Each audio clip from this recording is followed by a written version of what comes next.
Hello everybody. आज की चर्चा का विषय है what should be the diet when you are on dialysis. तो पहले तो बात करेंगे हीमोडायलिसिस।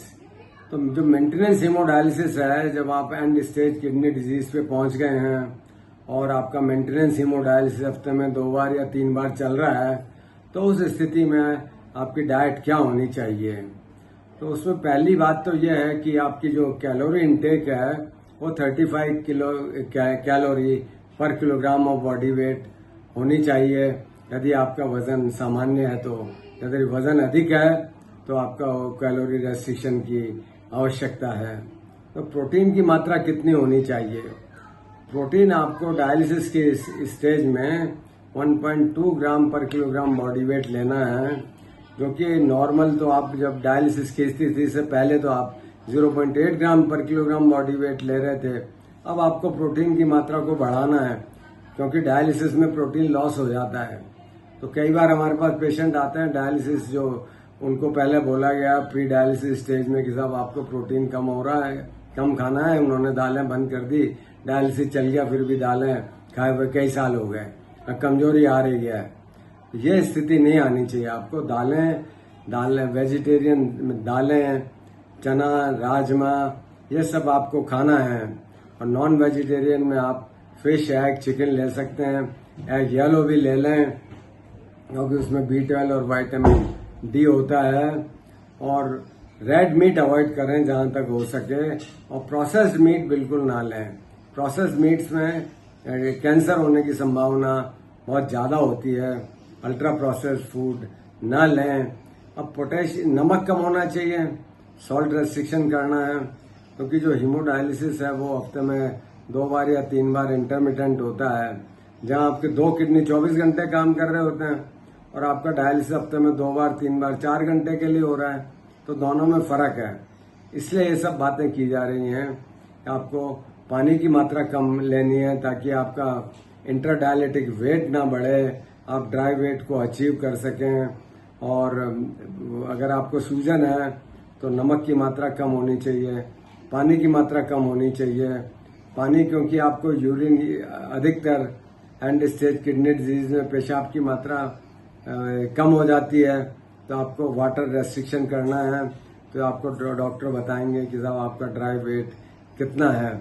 वो स्थिति है जिसमें कि आपको पाँव में सूजन नहीं है, मुंह पे सूजन नहीं है, और आपको बीपी ठीक है। उस ड्राई वेट से और कम करने से आपका बीपी कम हो जाता है। तो आपको ड्राई वेट अचीव करना है और सूजन नहीं होनी चाहिए। तो नमक कम करना है, पानी कम करना है। जैसा कि आपको डॉक्टर बताएं, डिपेंड करता है कि आप हफ्ते में कितनी बार डायलिसिस ले रहे हैं, आपका डायलिसिस एडुकेट हो रहा है या नहीं हो रहा है, और आप ड्राई वेट अचीव कर पा रहे हैं या नहीं कर पा रहे हैं। तो आपको नमक की मात्रा कम, पानी की मात्रा कम, और पोटेशियम आपको कम लेना है। पोटेशियम की मात्रा आपको कम करनी है।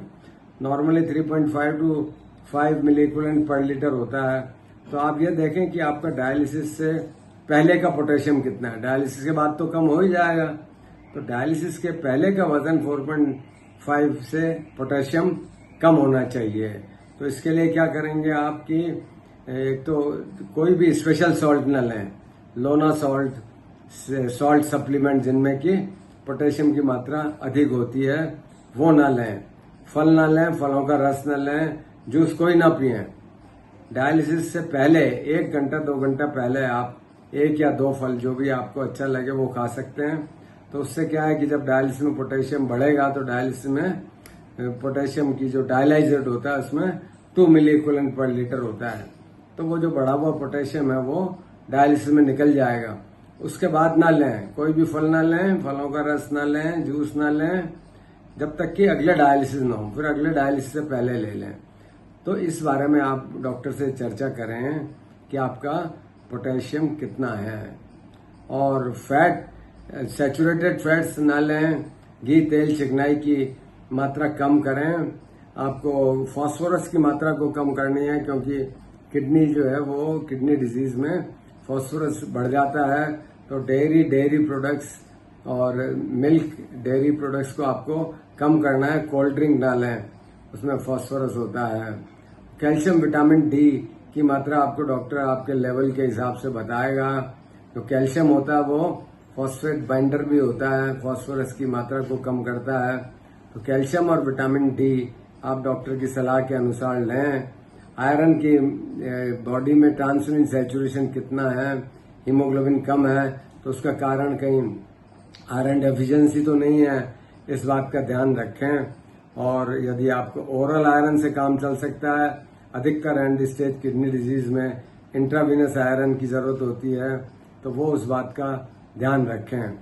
पानी की आपको प्यास लग रही है तो आप बर्फ घुमा के मुंह में घुमा के बर्फ को चूस के थूक सकते हैं, या पानी को घुमा के मुंह में और थूक सकते हैं। तो इस तरह से आप अपने आहार का ध्यान रखेंगे।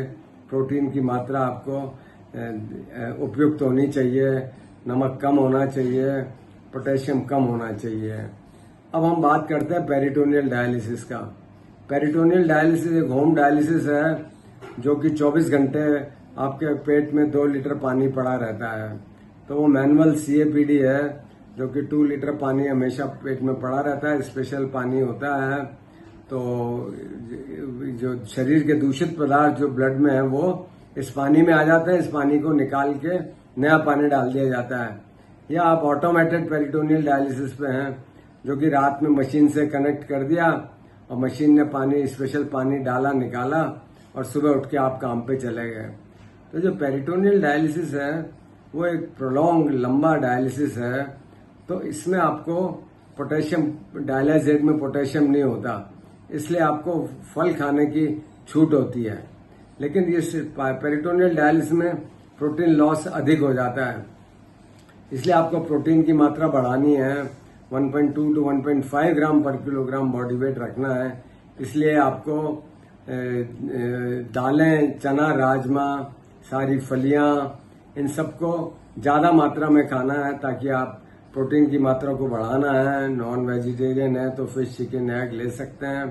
एग येलो भी ले लें, रेड मीट अवॉइड करें। तो आपको प्रोटीन की मात्रा की अधिक आवश्यकता पेरिटोनियल डायलिसिस में होती है क्योंकि उसमें प्रोटीन लॉस ज्यादा होता है।